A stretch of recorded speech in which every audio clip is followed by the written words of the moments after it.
as the All-Army Color Guard from the Military District of Washington, D.C.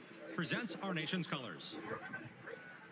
Please remain standing as the senior pastor of the Greater Friendship Baptist Church of Daytona Beach, Reverend Dr. L. Ronald Durham, offers today's invocation. Let us pray. Lord, we pray that you bless each driver with your protection. Guide them and direct their paths around each turn of the track. Set your angels before them, protect those who race and those in the pit, and allow each one to finish unharmed. As we look at the red, white, and blue of the flag that waves, protect our sons and daughters fighting to keep our freedom around the world and keep America strong. We praise you and thank you. In the majestic name of our Lord Jesus, amen and Godspeed. To perform our national anthem, please welcome multiple platinum and Grammy award-winning country music superstar, Republic Nashville recording artist, Martina McBride.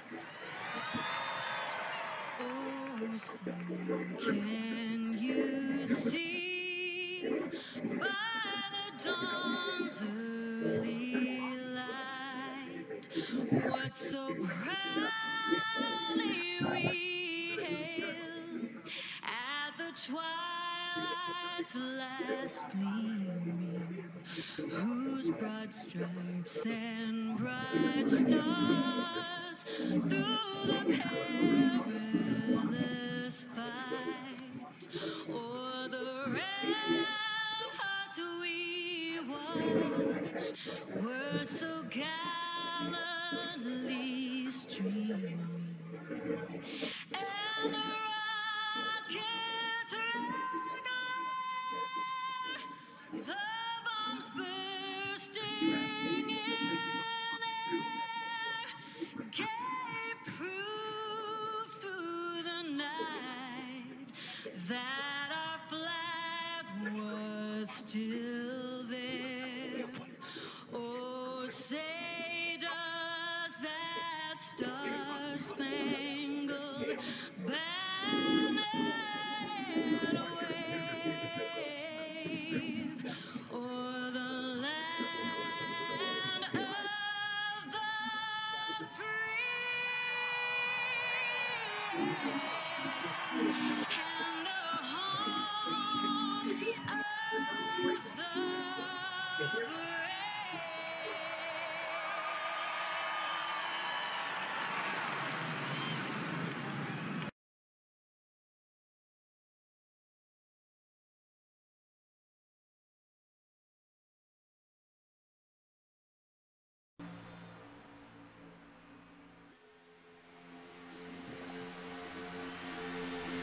Good evening, everybody. Rick Greenaway here with Greenaway Motorsports Productions, and we are at Talledega Motor Speedway for the Cyber Racing Association Outlaw Series. We're right now on the track practicing. We have 14 trucks ready to take action, as we got about 5 minutes left of practice. So we're going to sit back, we'll watch the practice going on, and then we'll come back for live qualifying and green flag action.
User was moved to your channel.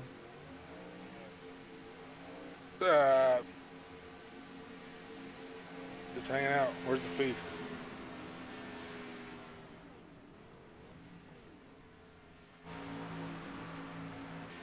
I'm on iRacing.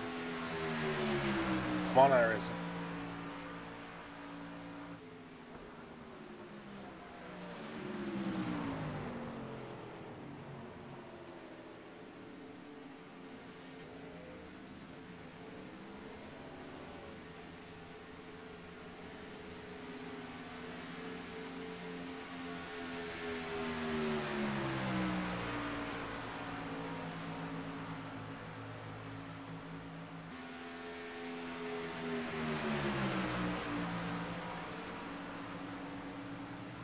Alright, I see the league.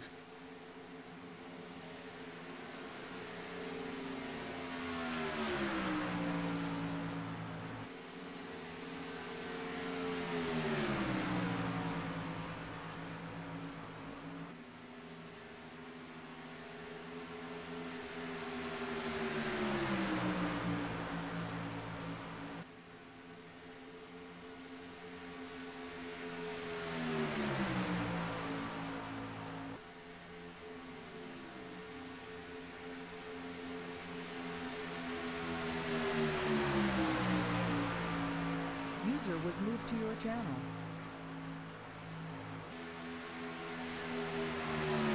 No, it won't let me in.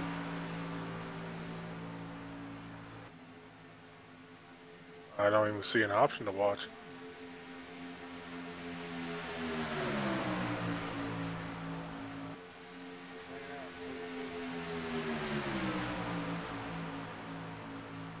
Testing, testing. Yeah, you're there.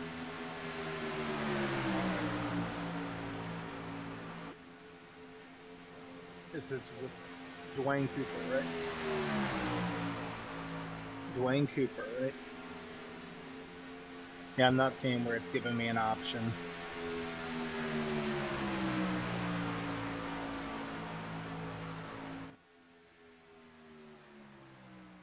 Yeah, I'm not even seeing an option to watch it. Where's their league the page. general watch section?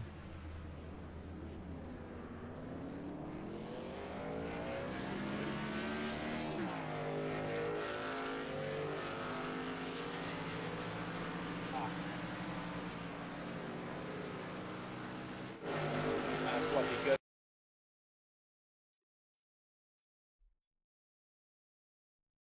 Yeah.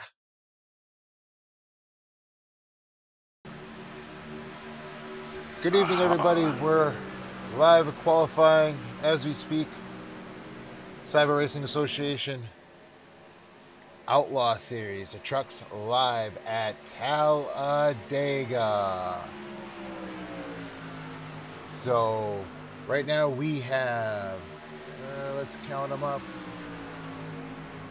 1, 2, 3, 4, 5, 6, about 12 trucks getting ready to take qualifying as we speak. In the booth tonight, I have Jason Fluffy Garrett along with Troy Radford, three-man booth for this exciting action here at Talledega. How are we doing tonight, guys? I'm doing pretty fantastic. Just getting everything going here myself as we're getting ready to see some awesome racing action at Talledega. Should be a fun evening. Yeah, you're going to see a lot of drafting, a lot of pushing, a lot of shoving. It'll be interesting to watch.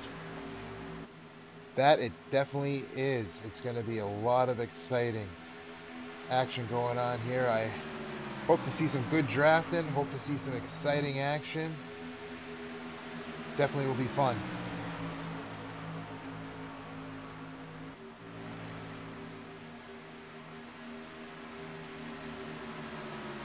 So as qualifying is just underway, everybody is still winding up their first laps. Nobody's actually been able to get a time in yet, and we only have 2 minutes and 50 seconds. So, first laps are now getting registered. That's a pretty good first lap at a 53.488.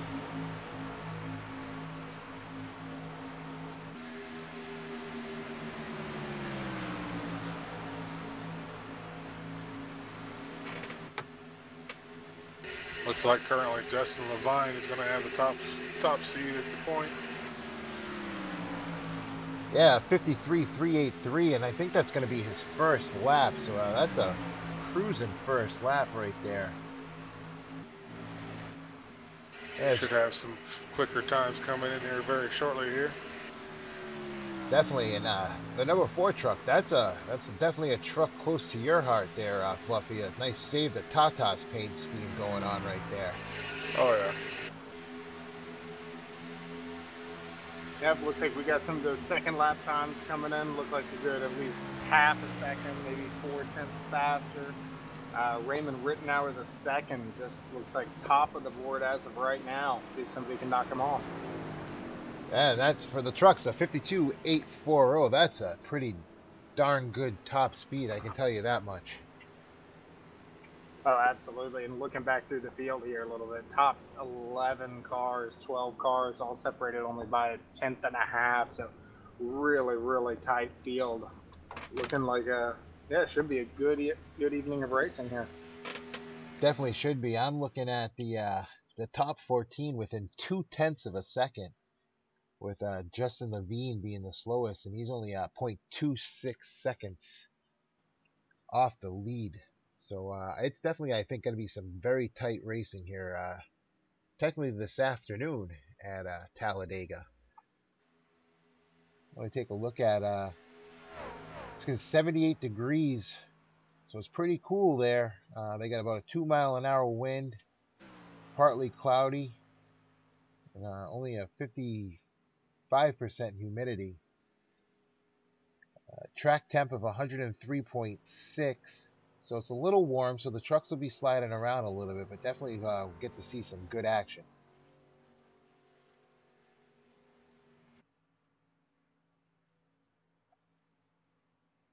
Yeah, it looks like we still got a few trucks out on the track. Just try to get those laps in right before the end. Don't know if we're going to have any competing for the pole here to see if they can knock Raymond off, but definitely, some tight field. Yeah, we just had Gregory Thompson move all the way from 21st up to 8th there on that last lap. Yeah, definitely. As I'm looking through it, appears that everybody has qualified, so now we're going to be gridding. And let's see what we got here for a starting grid. On the pole is going to be Raymond Rittenauer with a qualifying time of 52.840, with Marty Ray on the outside with a 52.870. Starting third is going to be Paul Servant. Dana Osborne in the 4th spot. David Anderson, Matthew Quick make up row 3. Christopher Berry starting 7th. Gregory Thompson starting 8th in the 08. Kerry Stewart, Sawyer Ott make up row 5. Jim Peterson and Mark Jorgensen Jr. will be the 6th row. Starting 13th, Dwayne Cooper. Starting 14th, Gary Champion. Daniel Harrington, Justin Levine, row 8. Rodney Wooford and Zachary Hale will be in the 9th row. Daniel Holloway, Earl Arts Jr. will be in the 10th row. Tom Labar, Roger Stewart will make up row 11. And that's going to be your field. 22 trucks going to get ready to take action here at Talledega Super Speedway.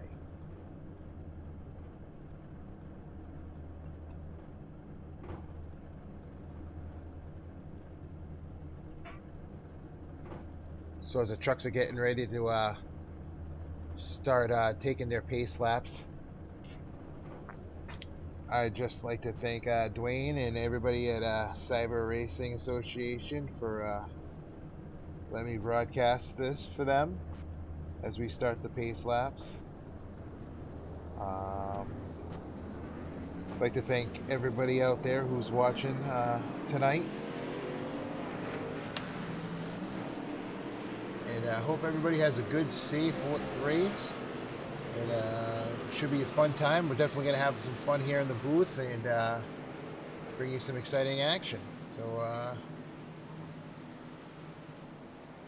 Yeah, right now, going through them drivers' minds is who they're going to team up with, how aggressive they want to be, and how hard they want to push these for a few laps. I'm sure most of them just want to get single file to start, put a few laps down, and get going here. yeah, I'm also wondering how many of these, because they have some teams here, and so I'm wondering how many of these guys are going to fall back, maybe half a second off the lead pack, and just try to get through the first 3/4 of this race safe, and then make a push to the end. I know that's something we've done in the past with our team, and I'm wondering if any of these guys are going to do that here, or if everybody's going to be going to the front quick. Oh, absolutely. It's definitely something that you've got to think about. I mean, the beginning of the race is nice to be up front, and it's kind of, it makes you feel a little good, but man, it sure doesn't pay at the end of the day. So you got to be there at the end, take care of your stuff, and, take it home.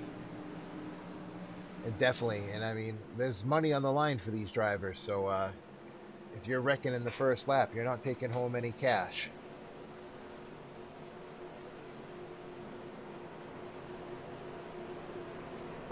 I'm currently actually going through and just checking out some of the paint schemes as a lot of these drivers are guys that we're not necessarily familiar with, but definitely have some interesting paint schemes as you're scrolling through. Yes, if you guys want to check out a interesting paint scheme, let me see where he's at. Jim Peterson's out there. Yeah, check out Jim Peterson's 58 truck. You'll get a kick out of that. That's the cannabis for medicine. Cannabis is medicine machine of Jim Peterson, and that is definitely a good looking truck right there.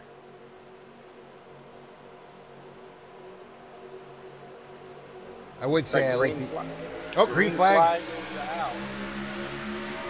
And the 87 and 65 get a pretty good equal jump. The number 9's pushing the 87 down low. We got the 65 and the 8 working together. Looks like the 87 and the 9 are going to be able to get a good run. Be able to get that first and second spot. Raymond Rittenau and Paul Servant. But that outside line is starting to make that move now.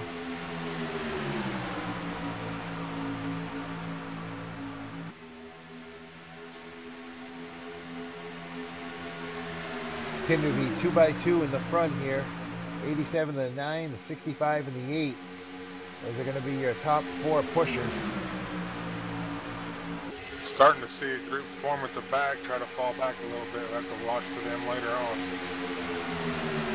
Yeah, those guys I suspect are probably going to fall back here from the leaders a little wise, but those are the ones that I was talking about earlier. They're just going to take care of their stuff and go there when it matters. But they are too wide. First 5 rows going for that lead.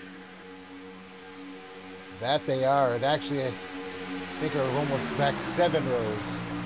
2x2x2. That 9 is right up on the rear bumper of that 87, giving him a push. It looks like the 44 is trying to catch up to the 9 and be able to make that a 3-truck push. Oh, now you got 3 wide coming in from the 5th row back there. See how this goes into turn 1. The nice thing about Talledega, it is pretty wide, so you can run 3 wide and have a good distance between everybody. So that's what's nice about Talledega. But if you make that one small move, there's going to be a big one. Oh, the 9 just shoots up in front of the 65.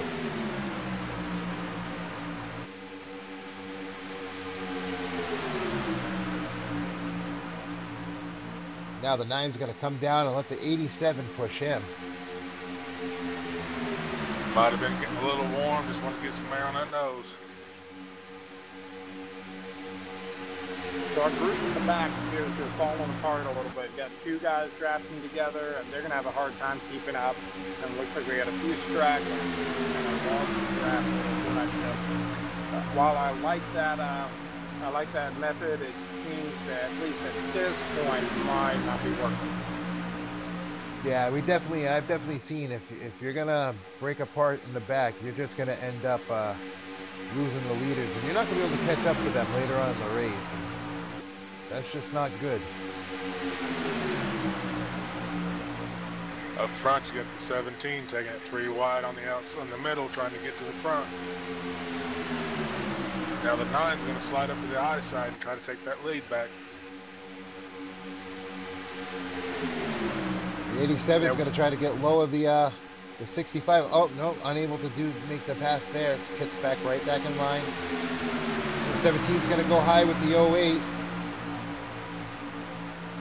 The 9 comes down.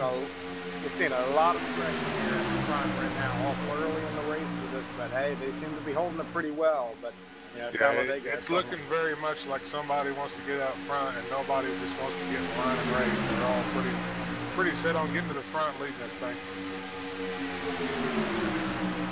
That they are, is they're 3 wide, 2 by 2. I won't lie, this is some pretty impressive driving I think we're watching right now.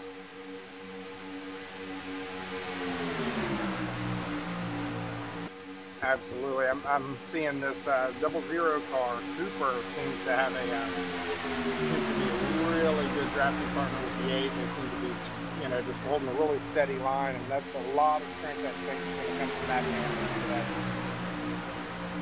I definitely think you're going to see a lot coming out of that team right there, Radical Racing.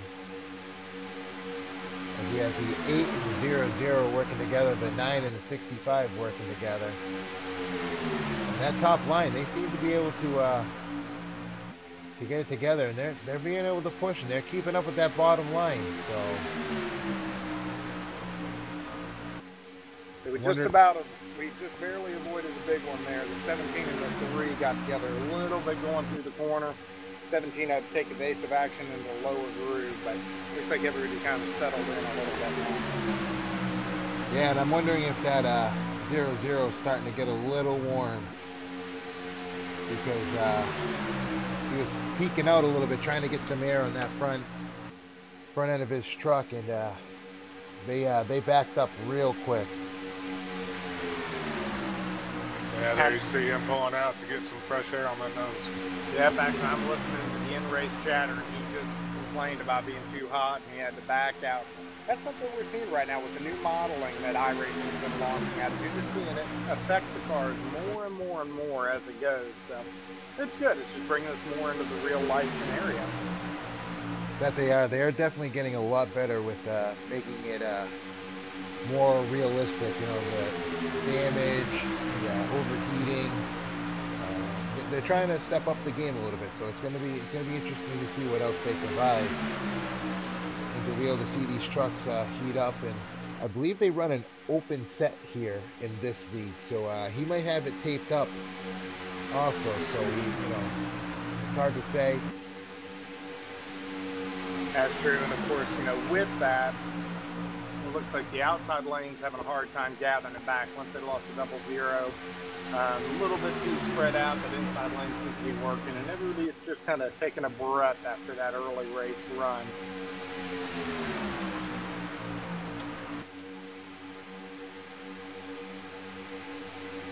Oh, it looks like the 65 is blowing up. I bet you he was a victim of the push and overheated his truck.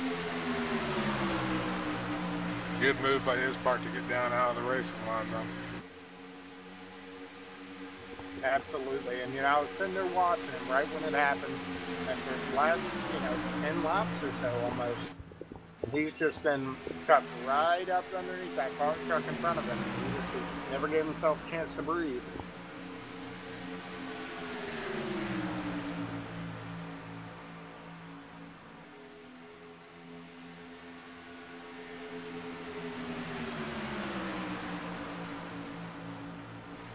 Got the number 8 truck taking the inside lane. Number 3 up high.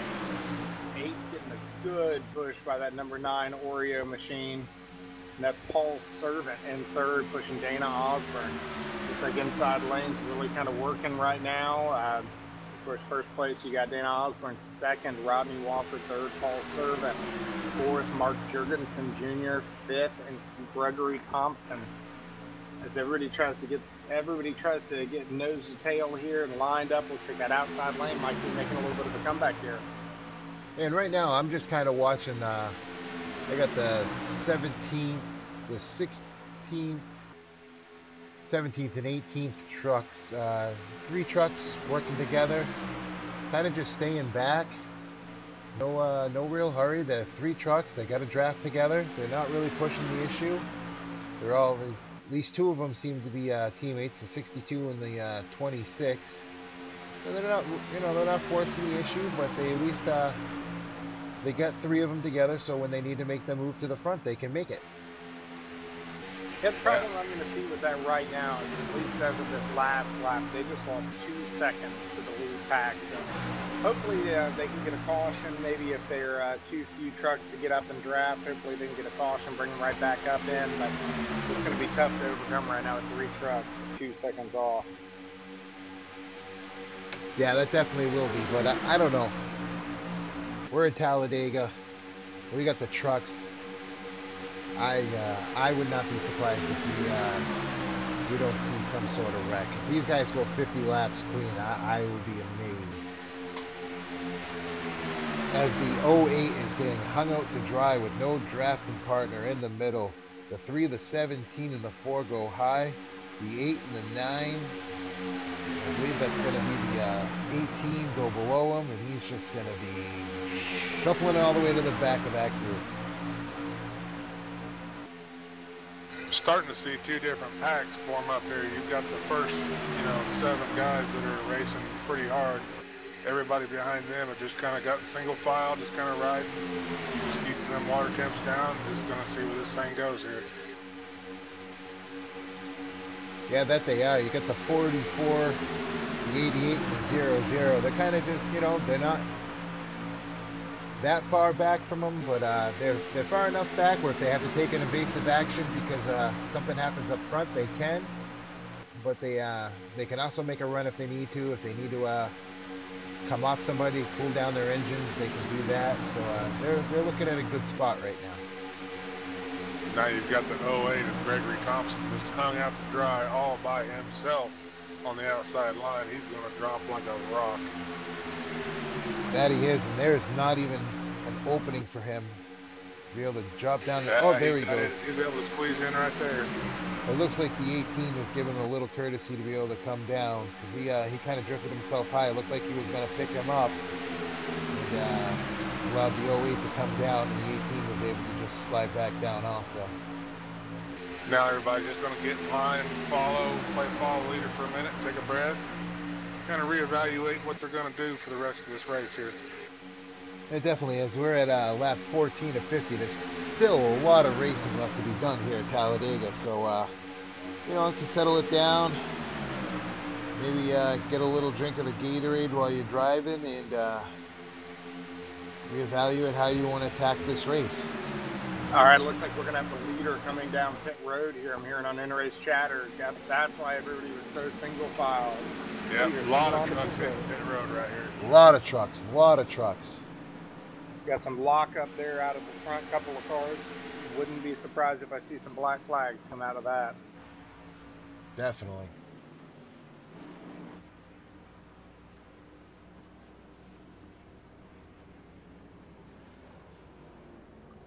See what we get for pits.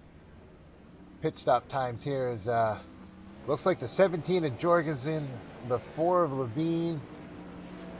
A lot of people just maybe taking 2 tires and fuel, because we're looking at 6-second pit stops, 7-second pit stops.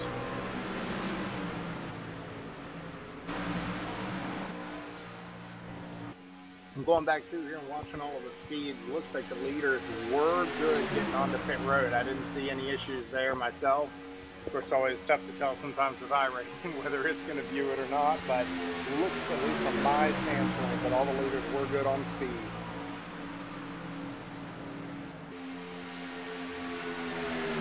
Yeah, a lot of them, a lot of heavy smoke, so I'm actually kind of shocked that some of them didn't have to take tires from maybe flat spotting them, but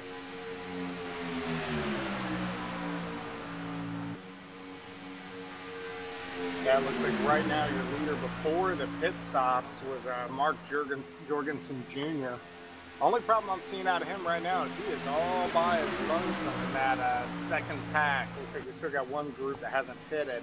So he's about 2 seconds ahead of the rest of the field, so he'll catch up to him quick.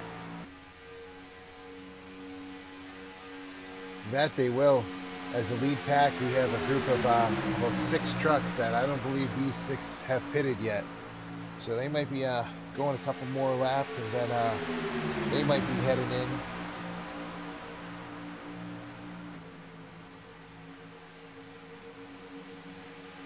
As you're watching the Looks 30. like the leaders are all getting single file here. So I suspect Yeah, I'd there be might looking some for them to hit stops. pit road right here.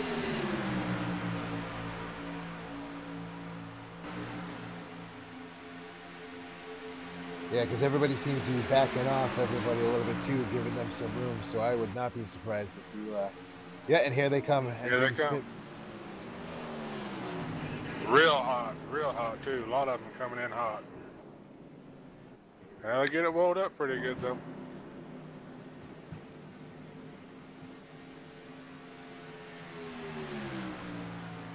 Yeah, again, I'm just looking over the speeds coming in. It appears at least the first couple of trucks came in and just nailed it right on. Excellent job by everybody there.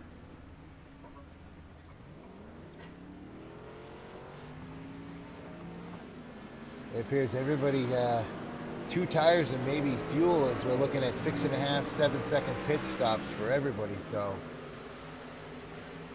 Yeah, 87 was actually the first truck off pit road, but he looks like he may have taken it a little easy getting off there because he's getting passed on the apron by 2 other cars. Just got passed by the squatty potty machine. you were just looking for a chance to say that tonight, Troy. I guarantee that.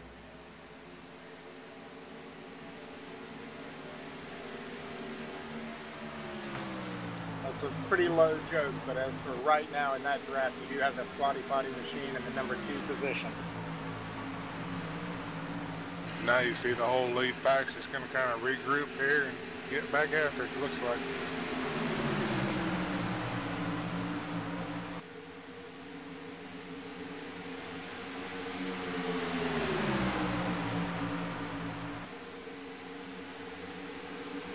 As we have the number 3 of Rodney Wofford and the number 17 of Mark Jorgensen first and second. That lead, they were catching that lead pack, and they kind of just blew right by him on the outside as they're trying to get up to speed. It looks like we didn't really lose too many people out of this lead pack. Looks like we got 12 cars here in the lead pack. We had, I believe, 15 right before that. So it looks like 3 cars have separated out, and they're pretty much together on the track. Just not quite with that lead group.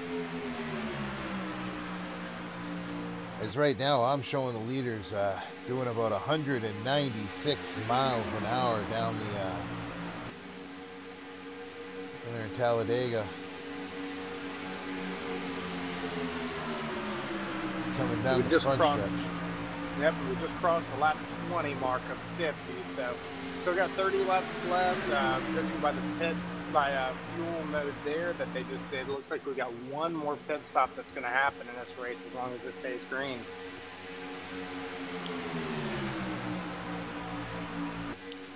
Showing a lot of patience right now. Everybody just single file, riding along, saving their tires. Definitely are. And I don't know about you guys, and I don't mean to harp on this, but we've raced a lot of these big tracks and all different division of cars, and I mean, the trucks are not the most stable vehicle to drive in a super speedway.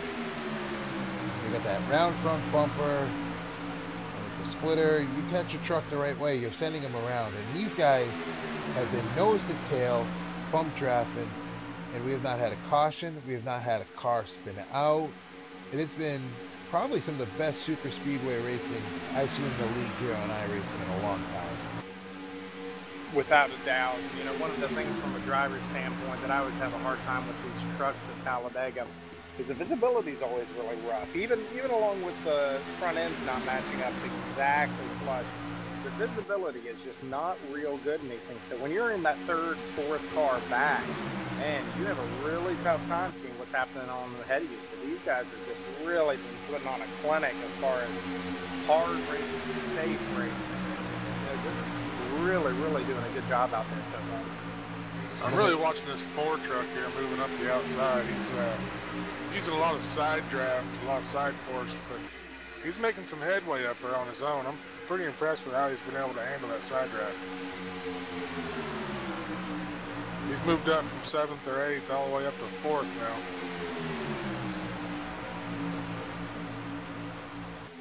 It's starting up. We got a wreck. Oh, we got a wreck in 3.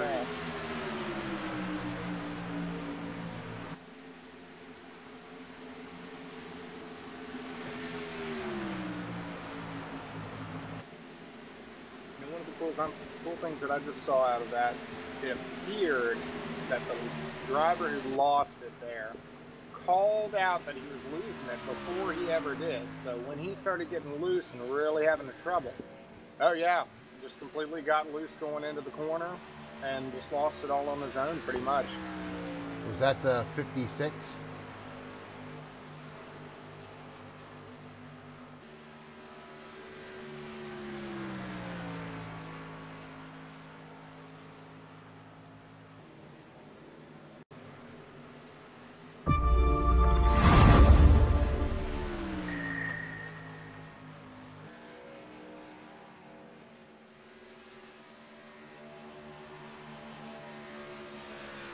Looks like my instant replay is just not going to agree with me tonight.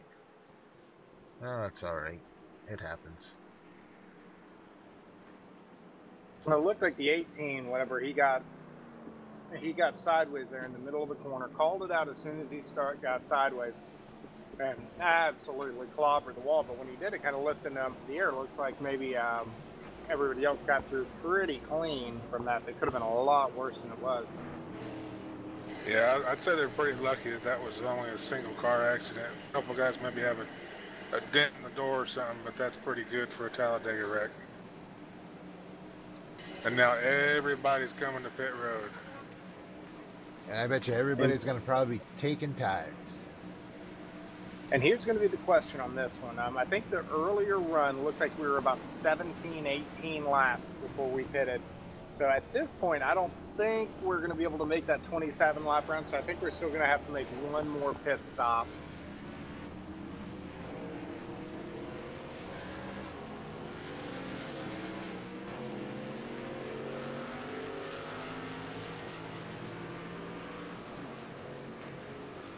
And it looks like some, I'm going to say some took 2. Some took 4. Yeah, I'm seeing some that took 2 for track position.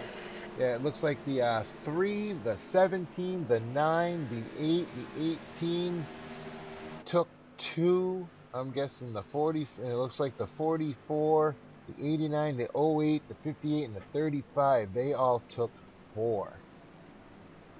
Yeah, that's actually a method that we've used a lot on our team here at Talledega and Daytona, more so under green flag pit stops and cautions. But it really just doesn't seem to matter quite as much here. So if you want to get up and try to get a little more track position, man, that's a great opportunity here. Oh, it definitely is. I mean, if you've been towards the back and you're looking to, like you said, to catch up to the leaders, it's a smart move to make. Tires don't really fall off at Talledega, like they do at Daytona and stuff like that. And we've got, looks like about 5 or 6 cars in the back that actually took the wave around. So there's a bunch of everybody up. Looks like everybody is back on the lead lap now, and should be some good racing from here on out. Oh, it's definitely going to be an excellent shootout here. We're just about to hit halfway.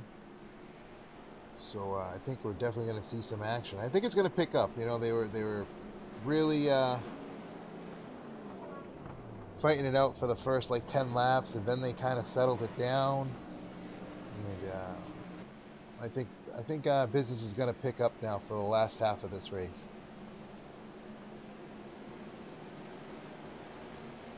Absolutely, and of course, one of the things with this series is they did give their drivers one faster now.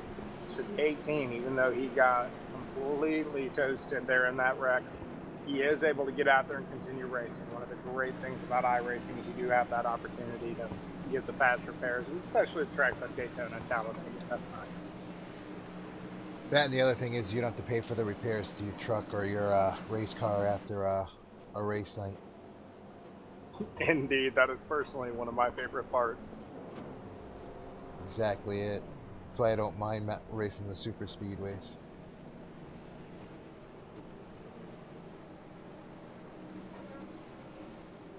But I would like to just take a minute while we're on the yellow flag. Thank everybody out there for watching. Sorry about the last 2 weeks. I happened to miss. So I just want to thank you guys for watching, and we'll be here for the rest of the season. At least I will be. I want to thank Troy and Fluffy for joining me. They're my teammates over at GMR Motorsports. And so we're going to finish up the last half of this race, bring some exciting action, and hopefully have a nice solid finish like we've had a start to this race. Well, sitting here thinking about the rest of this race, I want to say it's going to be a good finish of the race, but all you're going to see is these guys turn the wick up just a little bit more. They're going to pull them belts a little bit tighter and get a little bit more serious about this, so it might get a little bit interesting from here on out.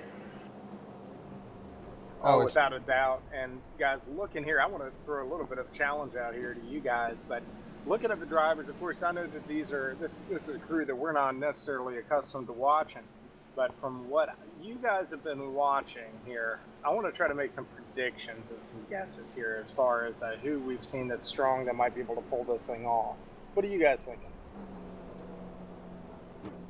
Well, I think the 3 and the 17 look strong, especially when they made that push around the outside. That 9, he's been a good truck, but I think I'm gonna go with the 08 of Greg Thompson.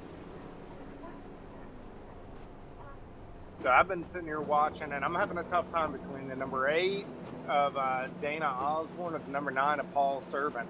But I'm thinking that number 8, he's been doing a really good job of pushing. Those two have been kind of teamed up together, but that 8 truck's been doing some awful good pushing. So I think if he can position himself, he might be able to come away with this thing today. Not to mention he's running an ACDC truck.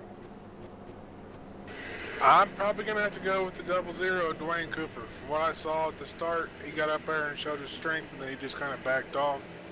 I think he got up there just to kind of test it, and then he settled back into a rhythm. And I'm pretty sure he's got a truck that can get up there and can take the win here, but he'll just have to see if he can kind of get some of that Talledega luck and get up through this field and be there at the end.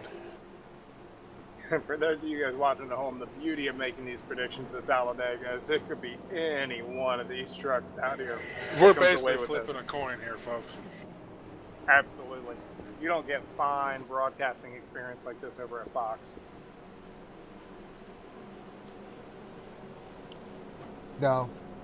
I mean, you could get it at NBC, but definitely not Fox.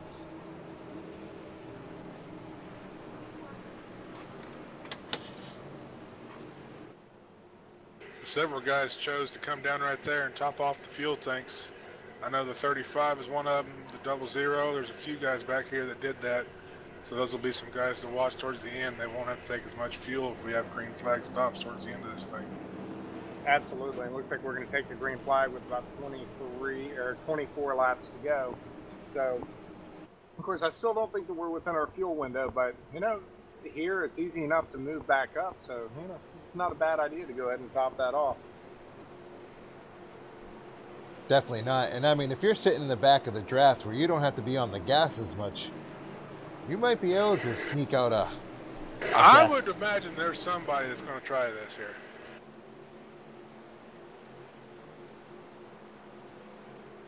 As the pace car is off the track, getting ready to go green flag. We're green flag racing. And another even start. And that 9, he's right up on that 3, and he's giving him a push. I'm curious to watch here as they start getting more aggressive.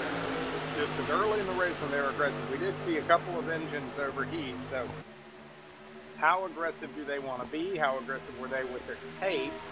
And so, you know, like the 9 car here, is he able to get up there and push and maintain that push without overheating? Well, the 9's been pushing most of this race. I really haven't seen him out front. And actually, he was out front, I think, for a little bit, but not much. He's only led 3 laps. He started 3rd. He's still 3rd. So he really hasn't been up front. He's been a pusher most of this day. So he might have, you know, just a little bit more of an opening there in the front so that he can get that little bit of air that he can get into that truck. Somebody we haven't seen up front a whole lot today. Rick, I think your favorite truck out there is number 58, Cannabis. Cannabis's medicine truck, getting up there running in the 6th position now. Yeah, Jim, he just he sat back in the beginning of that race and didn't push it, and here we are on the second half of this race, and he's right up front there. Oh, got a little bit jumpy right there, but settles it down, and back behind that 8 truck, giving him a push. Your favorite truck? Oh, absolutely. We do have 2 distinct groups that have formed here early in this run. Looks like about the first 10, 11 cars, and then we've got about an 11 car pack behind that. Everybody just kind of lining up. Still got a little ways to go, so it looks like some people might be a little bit hesitant to get up there and race with that front pack. Yeah, you still got 20 laps to go. That's a long time around this long super speedway. It definitely is. And, so I'm watching some of these trucks. Excuse me. You see some of them, they kind of just poke their nose out a little bit, get that fresh air, and then they tuck right back down. Because they know, you know, it's still early, so we don't need to be solid pushing. So not have to worry about blowing these trucks up from overheating. Well, I think that's kind of why you're not able to see that outside lane really get up and push, because it's a little easier for them to get up and get some of that fresh air than it is down on the low line. Not really seeing anybody actually get up and push except for that back stretch. Everywhere else around the track is pretty well separated so they can get some air to those engines. And they're only pushing each other for a very short period, so these guys are pretty aware of that overheat issue, I think. Yeah, I think they realized it could be an issue when that first truck blew up, and they realized they better watch their temps because they don't want to be the next victim. That outside lane's finally got it working, and looks like they got a good momentum going, but of course as soon as they got there, they came back down low, so they're not quite trusting of that high lane's momentum right now. Definitely not, as we have the 08 trying to push the 58 towards the front.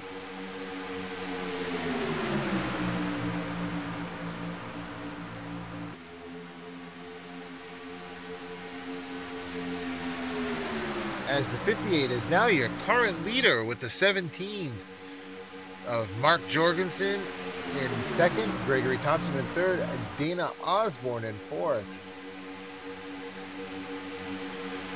You know, watching actually some of these trucks up here, I'm looking at number 82, Daniel Harrington. He was actually one of the trucks that earlier was, 15, 18 seconds back to back and didn't look to be able to compete. But man, the breather there with the caution, and they're all right back up there with each other. Just a little food for thought. We've gone 19 laps and we've had 13 lead changes. I mean, that's almost a lead change a lap. And that's unbelievable how close these guys are racing.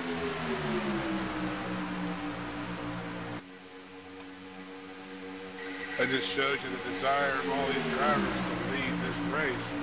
and they're not willing to put it down until they can lead every lap. Well, you figure that bonus point for leading a lap could be the difference between a second place and a championship. Oh yeah, easy. Looks like we got a third line forming up top here with number 82, Harrington. Looks like if they can get everything going, that momentum may be enough to really drive them up there. And they're really tight packed too. They're doing a lot of shoving on that third lane. They are in the 58. He moved up there, and the 08 stayed in the middle. We now have 3 distinct lines going on in the track.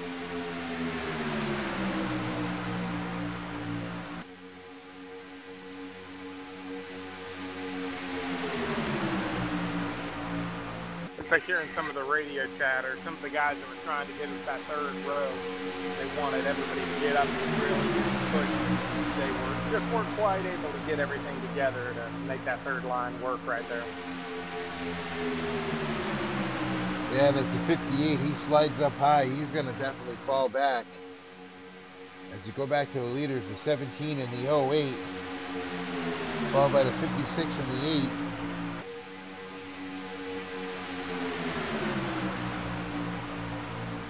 Yeah, we got a little bit of contact in the second row there, but everybody's kind of gathered back up in.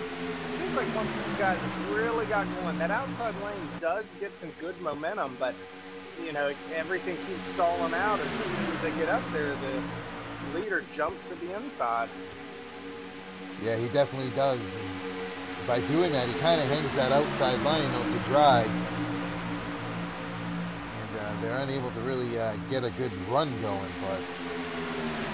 I've been watching that outside line. The second, third, and fourth car in that outside line is all the same team. I've been watching that one pretty close. But here we got a 3-wide battle for the lead. 17 decided to take it high. And we got a big wreck. Oh, 17 gets a little air off the wall. The 17, the 56. No caution yet, though. No caution. Still green.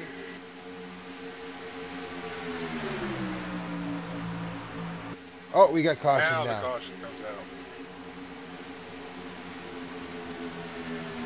out. At lap 35, the second caution of the day is out.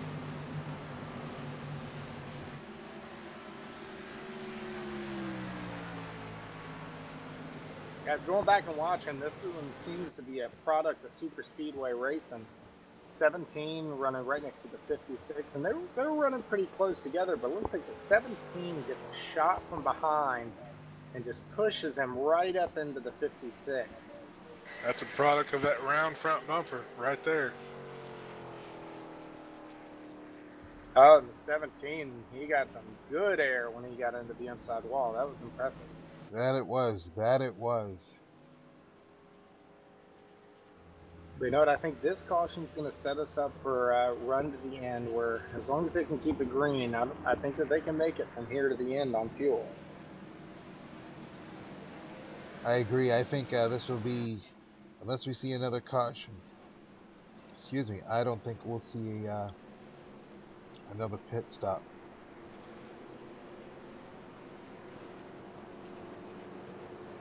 Well, now you get to see that short track Saturday night dash on a super speedway. You're going to have about 10, 11 laps when the green flag drops.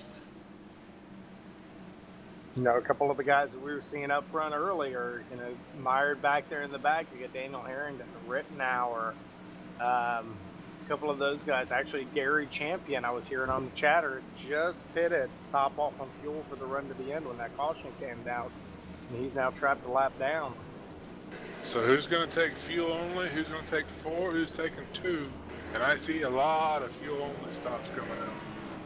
Looks like maybe the number 8 truck. Looks like fuel only is the leader off the pit road, followed by the 44 of David Anderson, and then number 3 Rodney Wofford.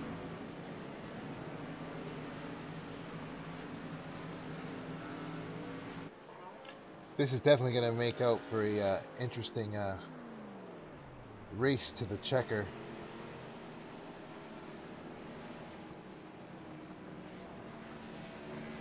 And I think everybody, for the most part, is pretty clean at this point with the cars. I mean, I don't see a whole lot of damage out there. We've had a couple of incidents, but they haven't been major at this point. So seeing everybody up front is looking pretty clean right now. Yeah, I mean, you figure this is only our second caution of the race, so I mean, we've had a couple of guys get together, but nothing major, nothing for any serious body damage. So even those guys, though, knowing that this could be it to the end, they might think about using that quick repair so their car's body is perfect. They can get the best draft possible. Oh, absolutely. I mean, you look at this, we're 37 laps into a 50-lap race, and I think we have one car off the track, and that was the 17 of Mark Jorgensen. Looks like he had a little too much damage from that last accident. And I wonder if he had used his quick repair already, so therefore he can. That's kind of what I'm thinking here, because it doesn't look like they're even working on the truck. That's unfortunate for him. But as we sit here, lap 37 under caution. Dana Osborne in the number 8 has got the lead. Dave Anderson second. Rodney Wofford third. Paul Servant is fourth.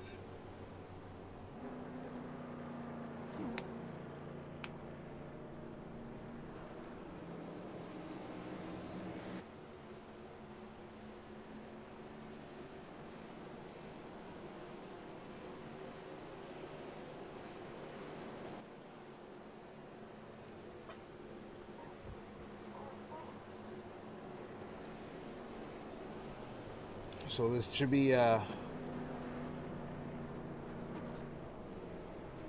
they're gonna be going green at lap 40.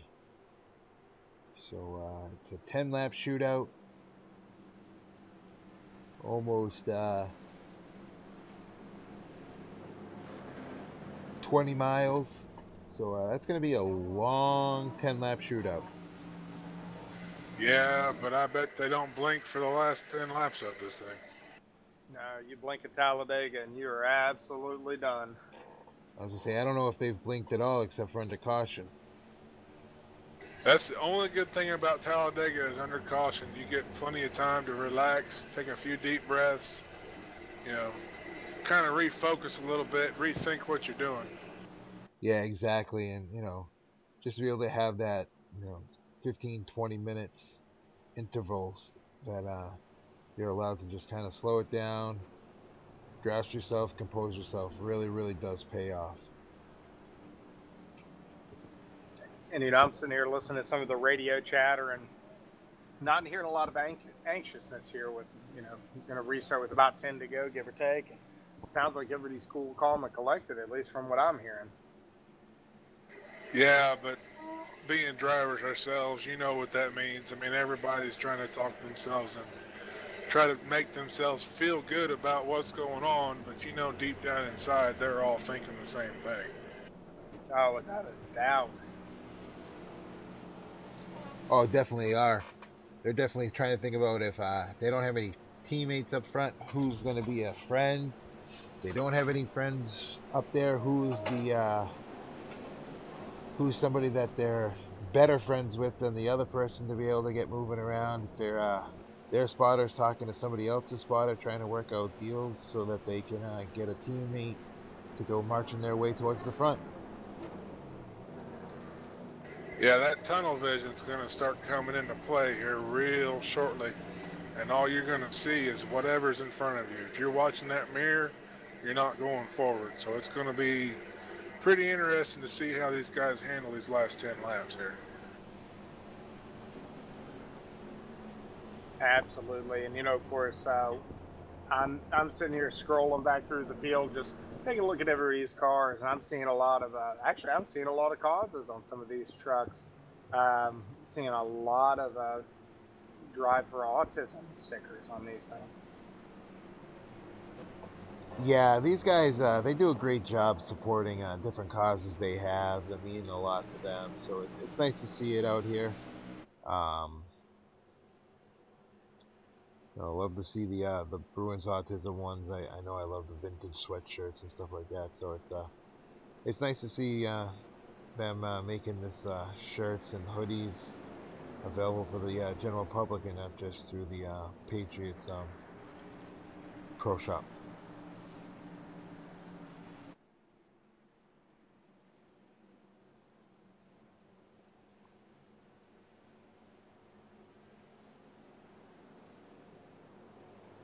Taking a look, I'm actually currently admiring the famous Dave's barbecue truck. Me being a southerner, I'm definitely missing me some barbecue being located in Pennsylvania now, so I'm kind of mouth-watering at that famous Dave's truck. Yeah, famous Dave's. It's alright.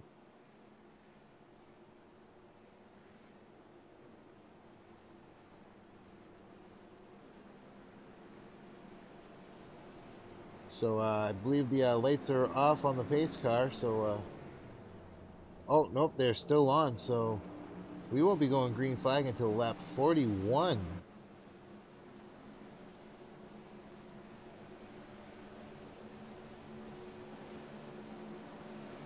Yeah, that's what I'm seeing. Looks like we should get the one to go. Lights should go off on the pace car here as soon as we get to the start-finish line. Talledega is a fun track and it's fast, but I'm telling you, the pace laps around here can be kind of brutal sometimes.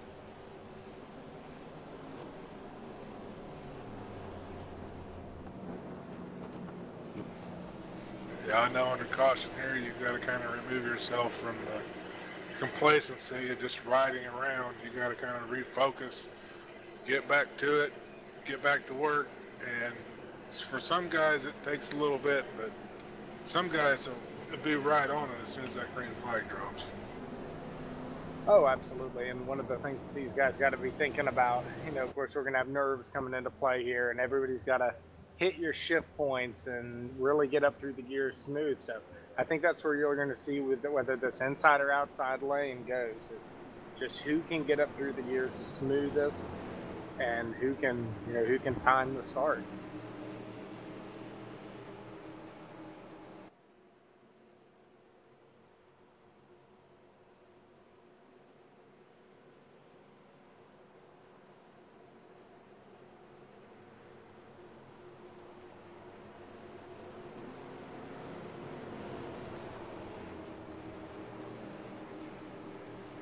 So you spent all race jockeying around, trying to find who you work with, trying to see where you run good, you know, trying to figure out what your line is.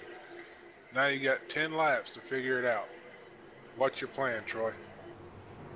Well, one of the things I'm thinking of, because I know we do have a few team cars in here, and I think a lot of the teams got scattered with that last caution. They had kind of positioned themselves a little bit. I do see currently right now the number 26 and the number 26 and the number 4. They are teammates and they are together, but they're sitting back in 10th and 11th position. And so I'm curious to see if they can get together and really work themselves. But as of right now, I'm going to stick with my number 8 prediction of Dana Osman. He's sitting up there good, looking good. So we'll see if they can see what they can do. Yeah, my 00 is sitting in 7th place right now. So we'll see what he can do. What about you, Greeny? Oh, it's definitely going to be intrigued to see what happens here. I'm personally, I think I just want to sit back a little bit towards the back and then work my way up with these last couple of laps.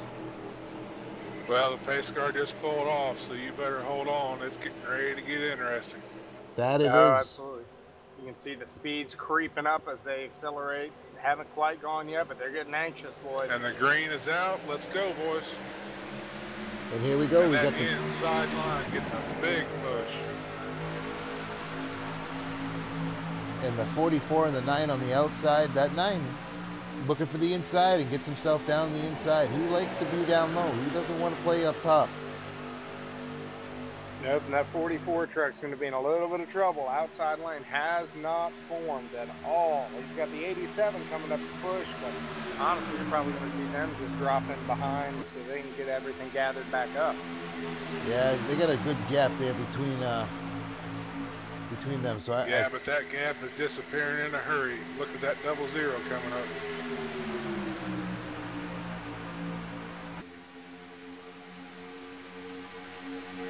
Oh, that back one looks to jump to the upside. So there's the 0-0.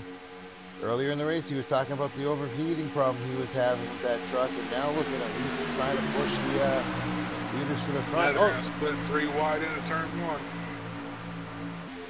And that 4-3 truck, man. Oh! Big red coming. Here's the big one. Big wreck. That took out most of the field there, boys.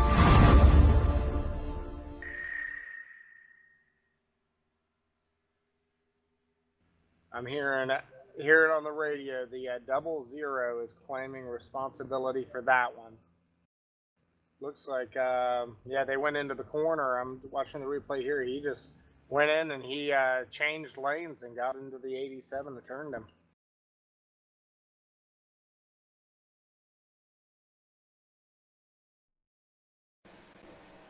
Seeing involved in that 87 00, also the number 3 truck.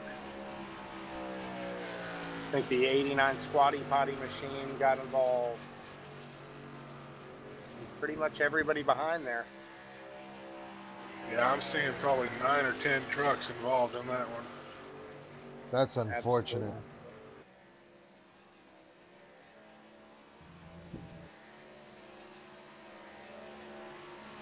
That's unfortunate because I saw them lining them up and they're able to maybe make a run to the front there and give a good race. And that's just very unfortunate. Yeah, I think at least the way the cautions have been looking right now, everything seems to have been running pretty long. So I think we're definitely going to go back green, but we're probably only going to have a handful of laps left when it goes.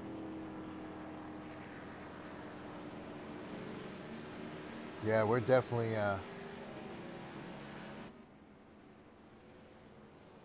definitely going to have business picking up with these last couple laps going on. That right there is just a product of these trucks. They don't match up right. You know, when you're bump drafting in the corners, it's hard to match up straight, especially if you're jockeying for position, and that's what that one there looked like. Well, I don't know if it's showing it on y'all's screen too, but it looked like there may have been a little bit of net coating at play there, because it seemed like as soon as the 00 hit him, there was way more damage to the front end of that 00 car that happened than should have been there.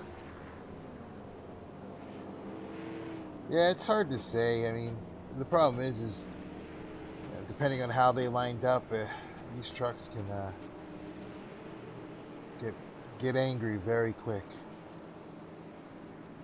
Oh, absolutely. I remember in our race here with the trucks, you know, you definitely had some issues there from that. Yeah, there were a few. I mean, these trucks are very, I don't want to say temperamental, but they're temperamental to a point. Oh, they're very temperamental. I mean, you don't line it up the right way, and you know, you're not going to get what you want out of that truck. And the way these bodies are, I mean, that air gets over the roof and it pushes down on that back bed. And you change that truck is going to just pick up and spin around. So you know, they can be very angry trucks if you don't handle them the right way. These trucks are by far one of the most sensitive to the draft that I've probably ever been a part of, and it creates for some interesting drafting. I'll give them that.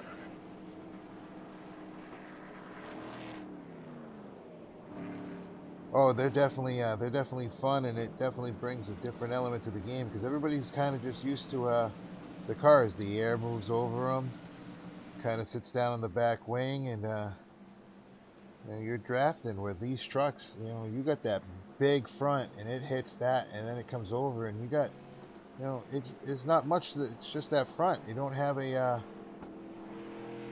back to these things. You just have that bed, and when that happens, unfortunate. You're gonna you don't get that air on there the right way, you're gonna be going for a ride. But you know, along with that, you get a lot more suck up on these vehicles, where you know you catch a whiff of the draft with these trucks, and they will really pull up in that draft. So it's like, I'm not sure if the leaders are worried about fuel, but I'm hearing a lot of people coasting right now, kicking it into neutral and just actually shutting down the engine. Some of the guys up front right now.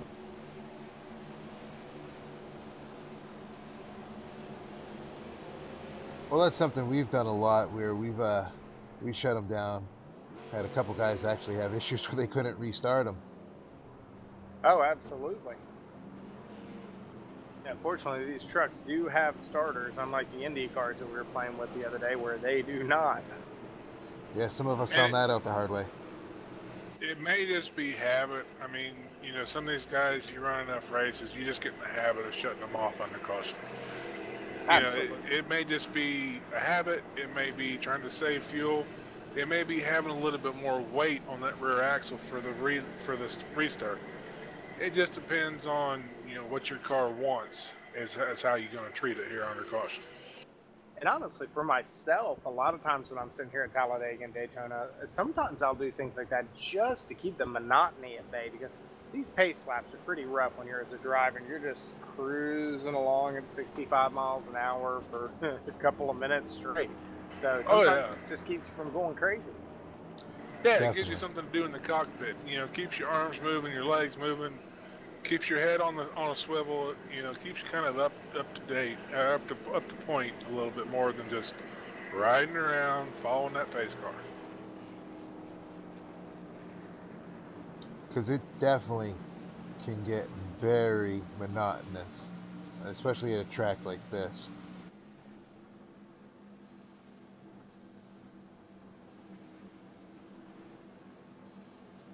Just depending on when we get the one to go here, I'm thinking we might have 3, maybe 4 laps of green flag racing to end this thing, as long as everybody can keep it straight.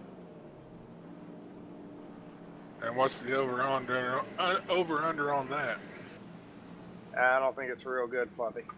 Yeah, I'm not thinking that either. I mean, these guys put on a clinic at the start of the race, but nobody pays for winning on lap 1. So I'm pretty sure the over-under is not very good on this, but it's going to be interesting. I guarantee that one. It looks like we're doubling up here, so we're going to be taking the green with 4 to go. And people are going to be jockeying for position, because with 4 to go, people are going to make moves, and who knows what's going to happen. And we do have still a lot of the same guys up front, but the big accident there's actually opened it up for a lot of these guys who are mid-pack and, you know, towards the back are now right up there with contention to win this thing. So now let's see who can get that good launch from this restart. Who can get through the gears quick and clean, and who can get into turn 1, get that momentum rolling down that back stretch, and get into turn 3 with the lead. And, you know, my money right now is going to be on that inside line. The inside line's been good all day. 8 truck got up through the gears early, and he's got 9 behind him, and 9 is That's what I'm pushing. looking at, is row number 2 on the inside, that number 9 truck. He has been there all day pushing hard on the inside. I'm pretty sure that inside's going to have the point coming off of 2. Absolutely, and nothing against the 35 of Sawyer off. We just haven't got to see him up front on these restarts. I think this is probably close to the highest he's been all day. But so hopefully he can get up there and really push that 44 truck and you know, challenge for it. I know if our buddy Chris was here, he'd be rooting that 44 on. So see if he can. Everybody loves a petty scheme. I mean, that's just normal.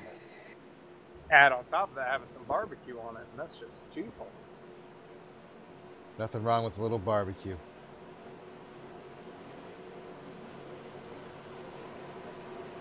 As we're getting ready to go green flag racing, we're going to be going green with 4 to go. Now's the time when these drivers are shutting the visors on the helmets, taking a real deep breath, taking a few good blinks in the eyes to give them some water, and they're going to hold their breath for the next 5 minutes until this race is over. And getting that last drink before the checkered flag comes out. Making sure all the belts are tight, gloves are snug.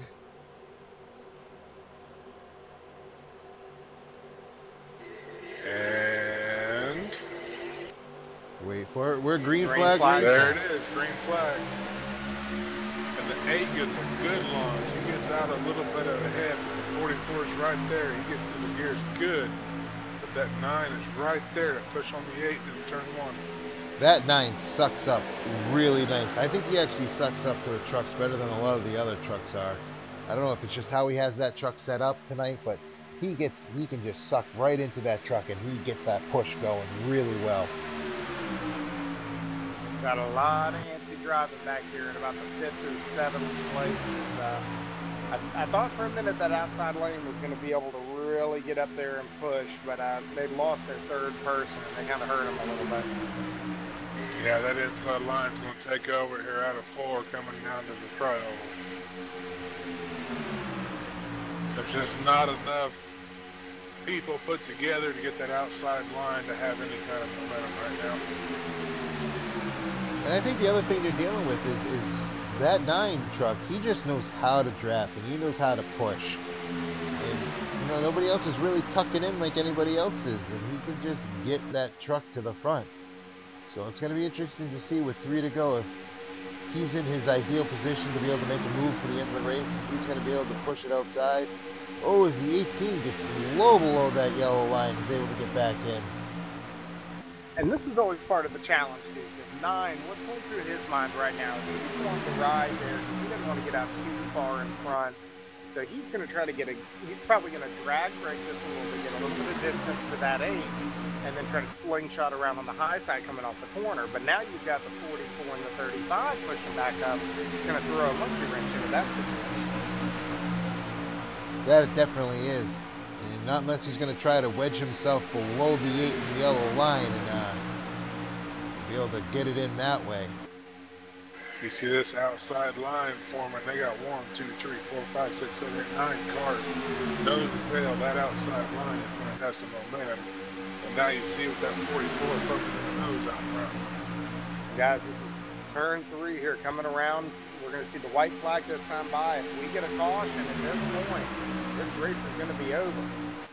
That it is. And then look at this. We're 2 by 2. I don't even know. For forever and a day it looks like. These guys are nose to tail.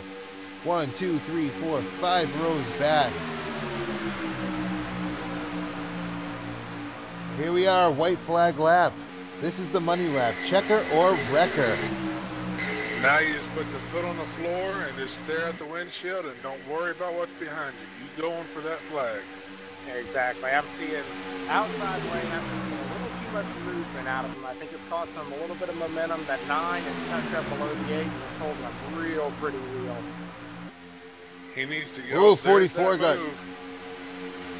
Now the 9 has it in his.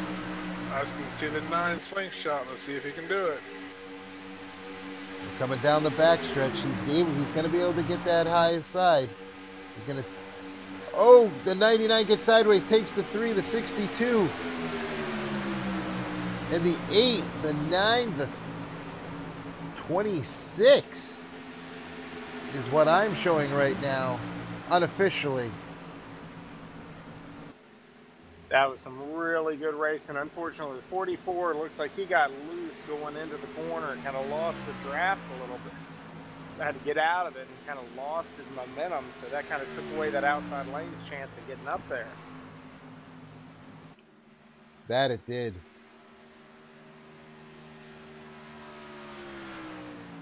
And I really thought that 9 truck was going to try to just. I'm really surprised the 9 stayed in line right there. Yeah, he was really committed. I'm not sure if they're teammates or not, but he seemed to be committed to pushing that 8 truck.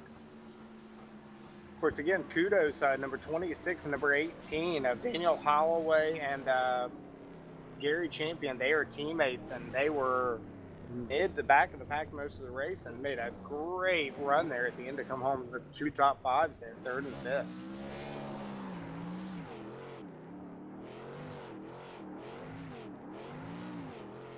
Alright, so let's see if we can actually pull Daniel Holloway up with us and have a conversation with him. That'd be the 3rd place car. User was moved to your channel. Daniel, you have Rick, Fluffy, and Troy in the booth. You got a copy? Yes, sir, I got a copy.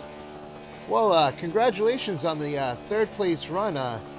You guys had a plan, it looked like. You guys were sitting in the back for first half of that race, and we really didn't see much from you. And then here you are, the end of the race. You are third place. How does it feel?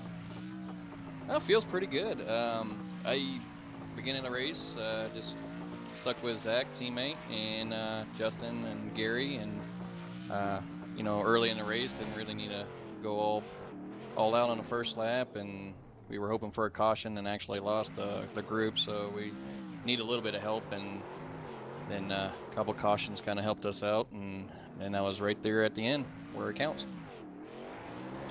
So was that basically your plan going in for the to the race? Was you gonna sit back, try to stay out of trouble, and then be there towards the end? It depends. I kind of like want to be in the group, but yet kind of keep my car clean till the end. Save the car where it really counts. And it worked again tonight. Yeah, I saw you guys drop back pretty early, and then you guys just kind of worked your way back up through there.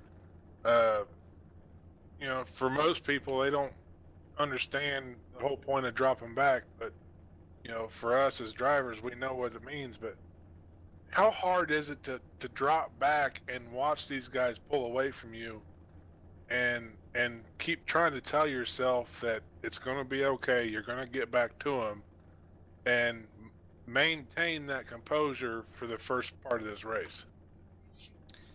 Yeah, it's hard at times, especially right from the start when the big pack is already gone, and then there's only a few of you, and all you can do is just stay in line and keep your car clean, and kind of wish and hope for like a caution to be back up there, and then start really doing strategy and everything, and get your teammates and stuff. So, and it phased out tonight. And it looked like, from my standpoint, at least watching you and Paul on the number 9, man, you guys had some great drafting together. Seemed to be tucked up, smooth. Probably one of the best tandem drafts that I've seen out there.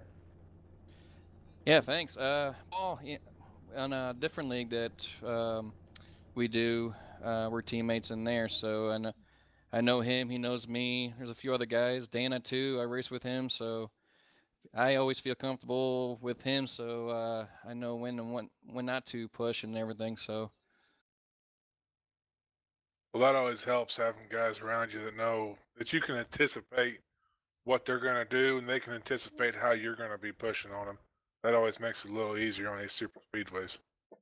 it does, and plus it makes more fun too. So you know what they're gonna do, and I know I'm still learning these other guys too. Nothing against anybody, just trying to learn everybody too. So I'm just used to if I see who I know at the end, that's who I want to work with until then. But um, my other teammates, Justin, Gary, Zach, I want to say thanks Zach for the paint schemes and everything, especially for the breast cancer month, and hope that kind of looked pretty good out there for y'all.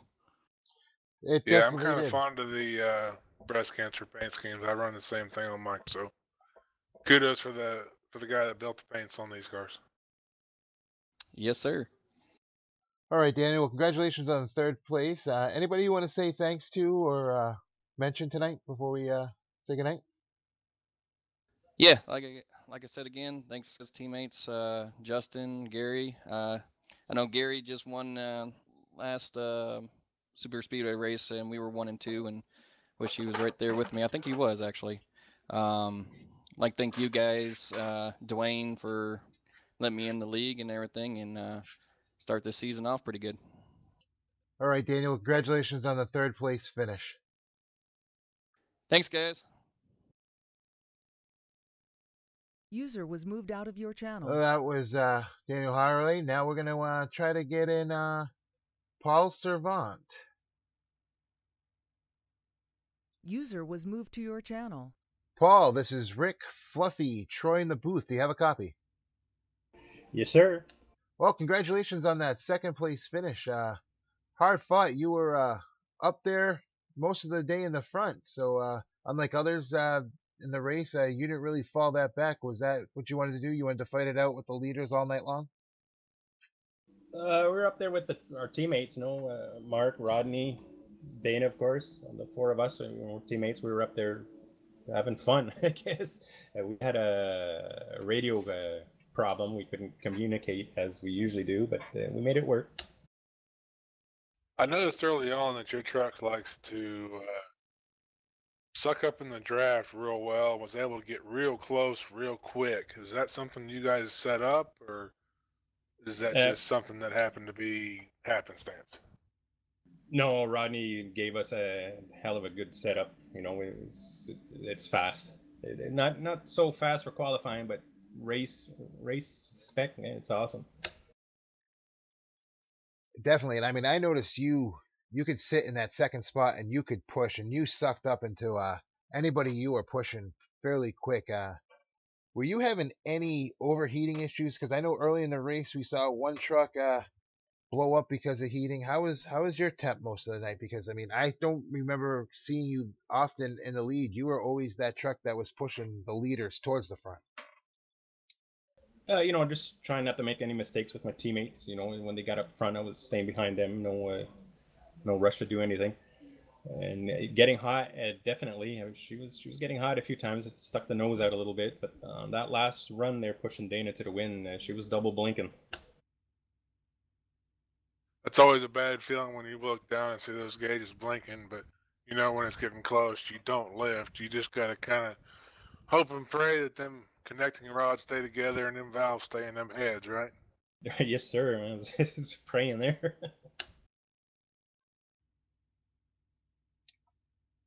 Well, Paul, That was a good job. I've not seen anybody like that for a long time, especially seeing a truck that would kind of close up that fast. That's something new. That's pretty good. Yeah, well, credit goes to Rodney, man. It's his setup. You know, he shared it to the team, and awesome setup.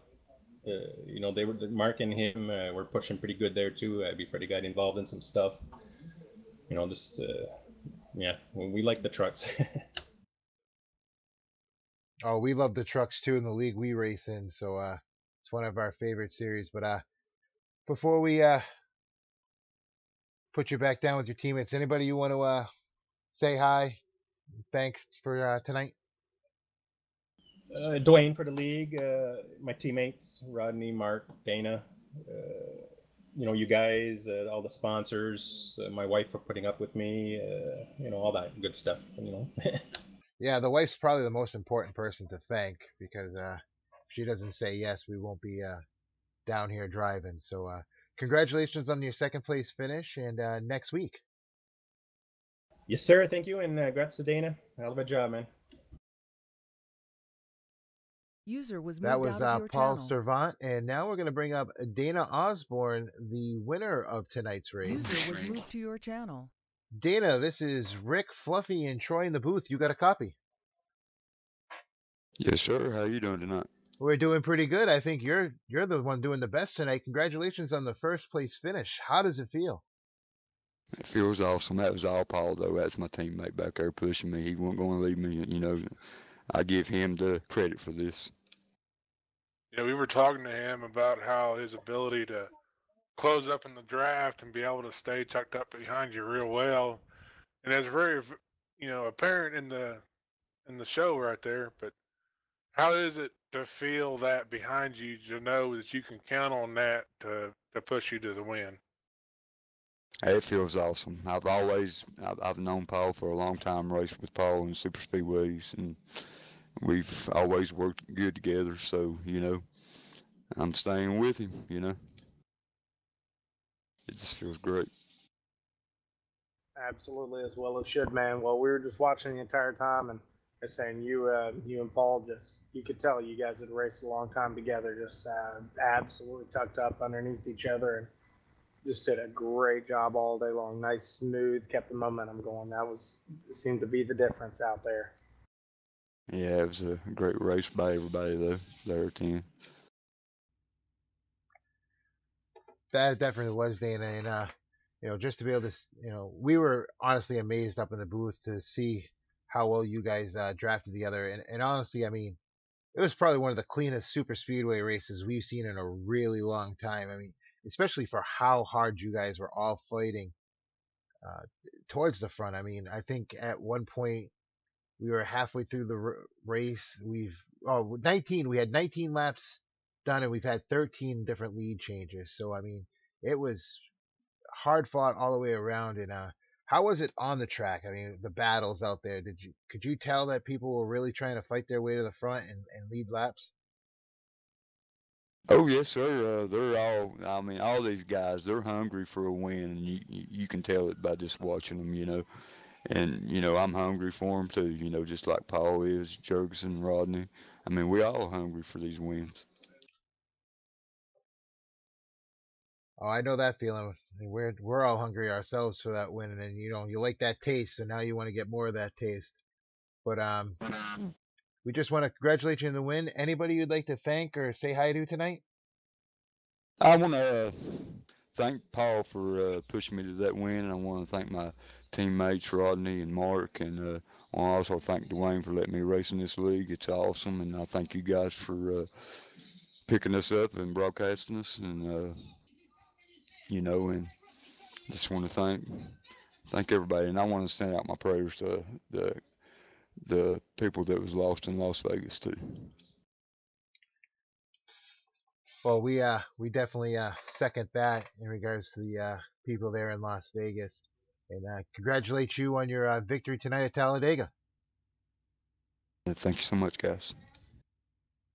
User was moved out of your channel. Well, that was our winner, Dana Osborne. I mean, I don't know about you guys, but this was some of the best racing I've seen in iRacing in a real long time. I mean, 4 cautions. They weren't really, they were all racing incidents. It wasn't really anybody driving over their heads. It was all just a matter of being on a super speedway. And I don't know. What are your guys' thoughts on tonight's race? That was a great evening of racing, man. Definitely got to see some great tight racing up front. Had some long green flag runs there, even some green flag pit stops. Looked for a hot minute that race was going to go green all the way.